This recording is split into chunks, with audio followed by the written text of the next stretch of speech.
आतापर्यंत आपण पाहिलं की आयटी क्षेत्रात जर तुम्हाला करिअर करायचं असेल, काय शिकायला हवं, कसं शिकायला हवं आणि सरतेशेवटी तुम्ही जर कोणत्या अभ्यासक्रमात असाल तर प्रोजेक्ट कसं करायला हवं, हे सगळं झाल्यावर मी जॉब कसा मिळवावा, मी कसं काय कंपन्यांना कळेल की मी चांगला आहे, म्हणजे मला जॉब्सच्या नव्या ऑपॉर्च्युनिटीज ओपन अप होतील.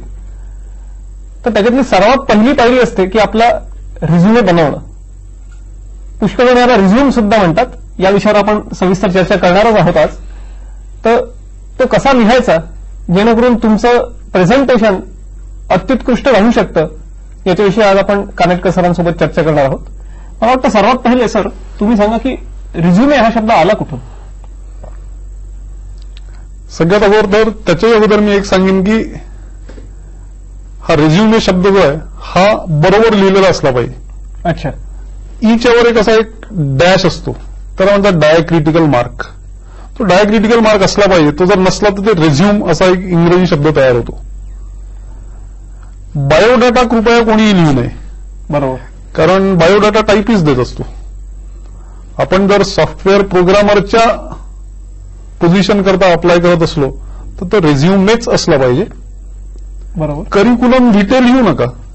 बरेच लोक करिक्युलम व्हिटे लिहितात आणि करिक्युलम आणि व्हिटे दोघांचंही स्पेलिंग चूक करतात. त्याच्यामुळे ती संधीच येऊ नये, तशी वेळच येऊ नये. त्याच्यामुळे रिझ्युमे लिहा, डायक्रिटिकल मार्क लिहा त्याच्यावर. आणि सगळ्यात मुख्य आहे की रिझ्युमेच्या आत तुम्ही काय लिहाल. अच्छा. तर रिझ्युमे आहे तुमच्याबद्दलचं विवेचन. तुमच्याकडे एक मार्केटिंग पीस आहे. बरोबर.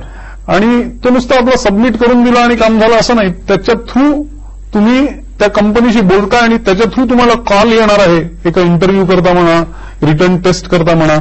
तर त्या दृष्टीने तो तयार केलेला असला पाहिजे. तो तयार करत असताना 3 गोष्टी अत्यंत महत्वाच्या आहेत. नंबर 1 म्हणजे त्याचा अपिअरन्स.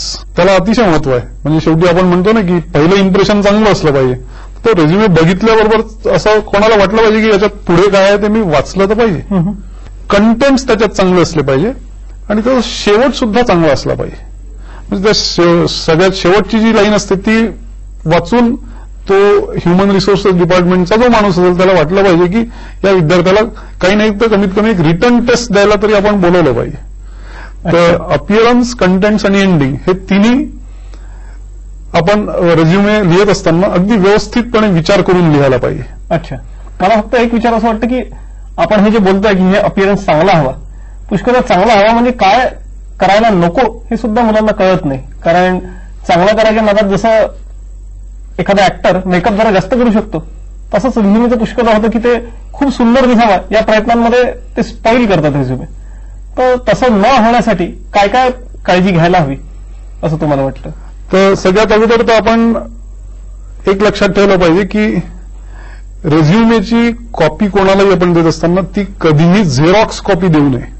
अनेक लोक ओरिजिनल प्रिंट करून द्यावी. अच्छा. नाहीतर ज्या कंपनीला आपण झेरॉक्स कॉपी देतो त्या कंपनीतल्या माणसाला काय फिलिंग येतं माहिती आहे की हा असा विद्यार्थी आहे की ज्याला कुठलाही जॉब मिळाला नाही म्हणून त्यांनी आपला एक रेझ्युमे प्रिंटरवर प्रिंट केला, झेरॉक्सच्या दुकानात गेला, 100 झेरॉक्स कॉपीज घेऊन आला आणि आता एक एक रेझ्युमे तो वाटत चाललेला आहे. तर असं फिलिंग कोणालाही येऊ नये. कारण झेरॉक्स काही फार उत्कृष्ट पद्धतीचं येतं असं काही नाही. त्याच्यामुळे ते लगेच कळतं झेरॉक्स आहे. तर झेरॉक्स कॉपी कृपया कोणीही देऊ नये. दुसरं एक महत्वाचं आहे की रेझ्युमे हा लाईट वेट असावा. नाहीतर काय करतात लोक, एक 10 पानी रेझ्युमे तयार करतात. तुम्ही मला सांगा की एक ग्रॅज्युएट होणाऱ्या विद्यार्थ्याकडे किंवा अगदी होऊ घातलेल्या विद्यार्थ्याकडे त्याच्याबद्दल सांगण्या इतकं 10 पानाचं मटेरियल तयार कसं होईल? इतकं त्याचं आयुष्य मोठं नाहीच आहे आणि त्याची इतकी कर्तृत्व त्याचं इतकं मोठं नाहीच आहे की त्याला 10 पानं लागावी. बरोबर. मला तर असं वाटतं की कुठल्याही माणसाला त्याने आयुष्यात काय केलं आहे हे सांगण्याकरता एका पानाच्या वर लागूच नाही. म्हणजे एवढं माणूस करतच नाही की एका पानाच्या वर त्याला जागा लागेल की मी काय काय काय काय केलं. तर नॅचरली एका फ्रेश विद्यार्थ्याला तर 10 पानांच्या रेझ्युमेची अगदीच गरज नाही. तर 10 पानाच्या रेझ्युमे वाचायला सुद्धा लोकांना वेळ नाही आहे. त्याच्यामुळे 10 पानांचा रेझ्युमे मला वाटतं की केराच्या टोपलीतच शेवटी संपतो. अच्छा. म्हणजे बसतो असा रेझ्युमे पण भार त्याचा खूप होऊ नये. हा. आणि मगाशी तुम्ही जसं म्हणाल की कसा लिहावा रेझ्युमे, तर बरेच लोक काय करतात की आता वर्ड किंवा अशा कुठल्या तरी याच्यात रेझ्युमे तयार करतात, वर्ड प्रोसेसिंग सॉफ्टवेअरमध्ये. त्याच्यात अनेक फॉन्ट्स अवेलेबल असतात. तर मग नाव लिहितात एका फॉन्टमध्ये, एज्युकेशन बद्दल लिहितात दुसऱ्या फॉन्टमध्ये. म्हणजे शेवटी ती एक फॉन्टची एक रांगोळी होऊन जाते. किंवा वर्डमध्ये कुठले कुठले फॉन्ट्स तुम्हाला आहेत हे माहीत करायचं असेल तर याचा रेझ्युमे बघा, त्यात त्यांनी जवळपास सगळेच फॉन्ट्स वापरलेले आहेत. अशी रांगोळी असलेला रेझ्युमे कधीच कोणाला नको असतो. शेवटी तो वाचायला अगदी सोपा असावा, पटकन त्याच्यातनं बघता यावं या विद्यार्थ्यांनी काय केलंय काय नाही केलंय आणि त्याच्यावर त्यांना डिसिजन घेता यावं. त्याच्यामुळे मी असं सजेस्ट करेन की एरियल हा एक फॉन्ट वापरावा किंवा वर्डाना हा फॉन्ट वापरावा.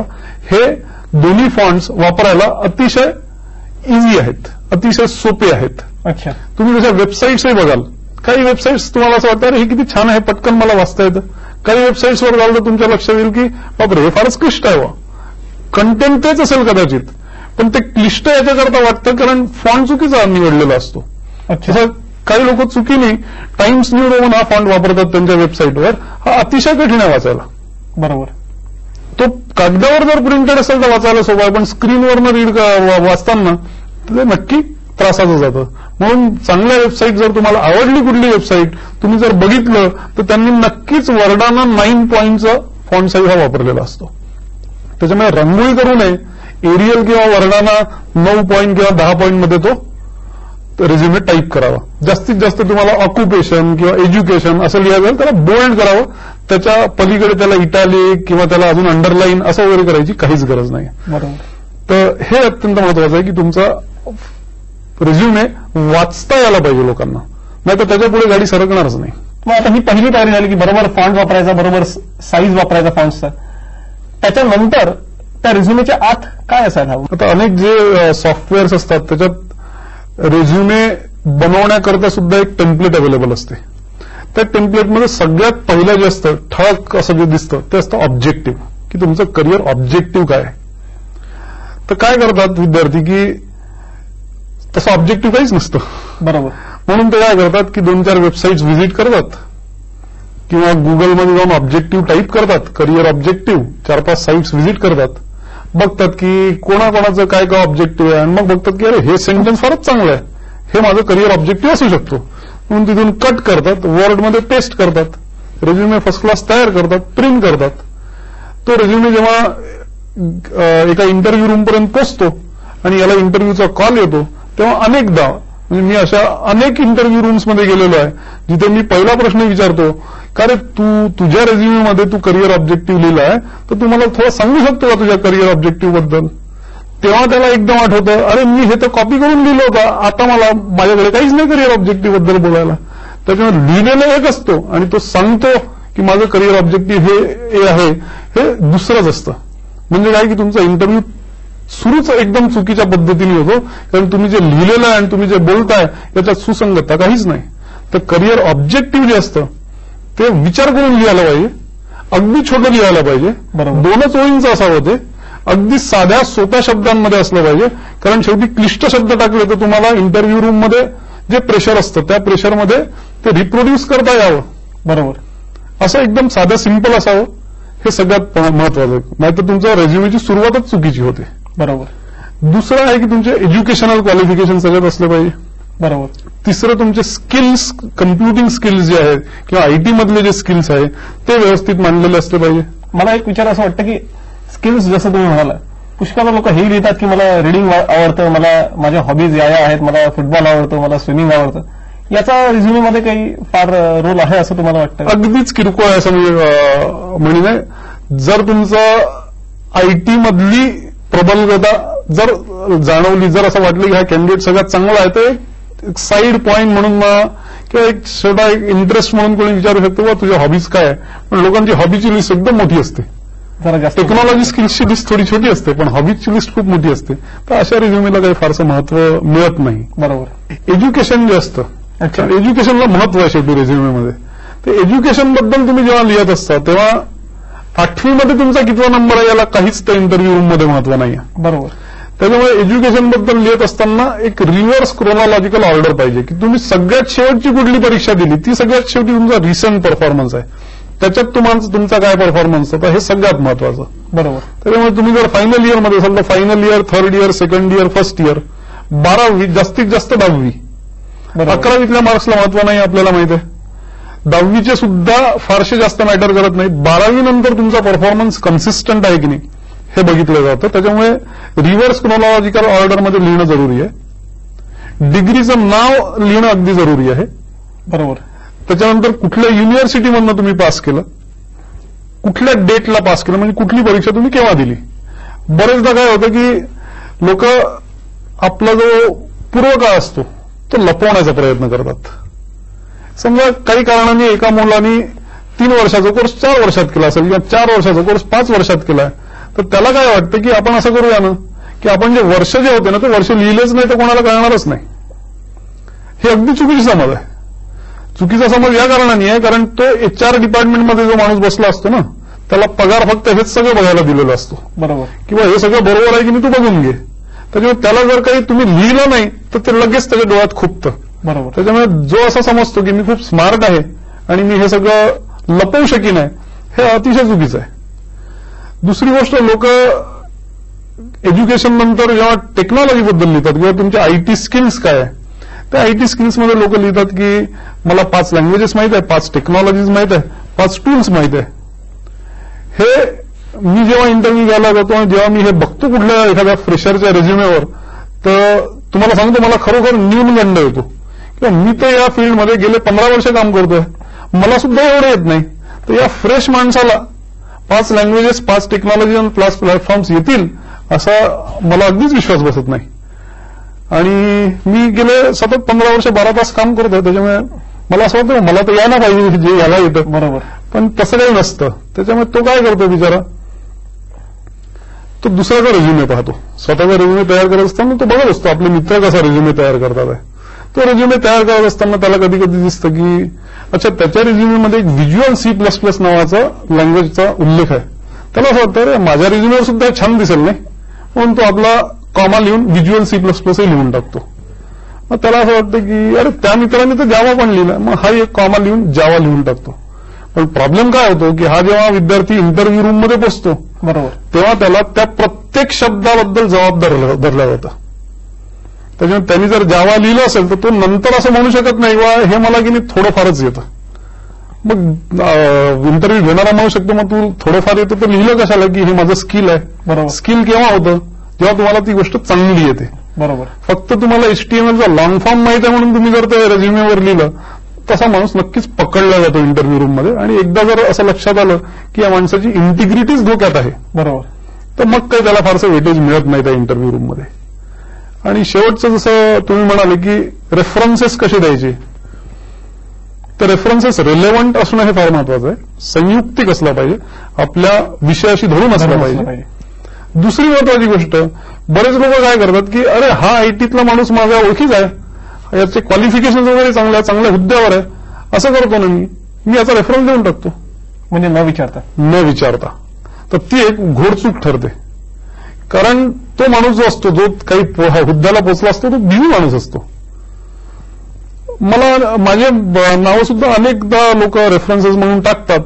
काही मला इन्फॉर्म करतात, काही नाही करत. आता तुम्ही मला सांगा, समजा शनिवारी दुपारी काम करून आल्यानंतर मी दुपारी घरी जेवत बसलेलो असेल आणि मला फोन आला कुठल्या HR डिपार्टमेंटमधला की का तुम्हाला संजय कुलकर्णी नावाचा मुलगा तुमच्या ओळखीचा आहे का. तर माझं एक इन्स्टिंक्टिव्हली उत्तर आहे संजय आणि कुलकर्णी या दोन्ही नावांची माझा काहीही संबंध नाही. बरोबर. कारण एक तर संजय कुलकर्णी आहे महाराष्ट्रात अतिशय कॉमन असं नाव आहे. दुसरं मी जेवतोय, काम करून थकून आलेलो आहे आणि हा कोण संजय कुलकर्णी कुठला याने मला कधी इन्फॉर्म सुद्धा केलं नाही की मी तुमचं नाव देतोय रेफरन्स म्हणून. तर अशी चूक कृपया कोणीही करू नये. बरोबर. त्या माणसाला जाऊन विचारावं आधी की तुमचं नाव देऊ का. त्यांनी हो म्हटलं तरच द्यावं आणि दिलं तर मग सगळं त्यांचा कॉन्टॅक्ट नंबर द्यावा, ईमेल ऍड्रेस द्यावा, सगळे डिटेल्स द्यावे.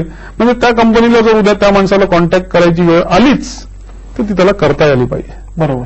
आणि असं जर तुम्ही व्यवस्थितपणे केलं असेल तो माणूस सुद्धा तुमच्याबद्दल 2-4 चांगले शब्द बोलेल, वाईट बोलणार नाही. अच्छा. त्याच्यामुळे कोणाचा रेफरन्स देताय त्याला तुम्ही इन्फॉर्म केलाय की नाही, या 2 अतिशय महत्वाच्या गोष्टी आहे रेफरन्सेस देण्याबद्दल.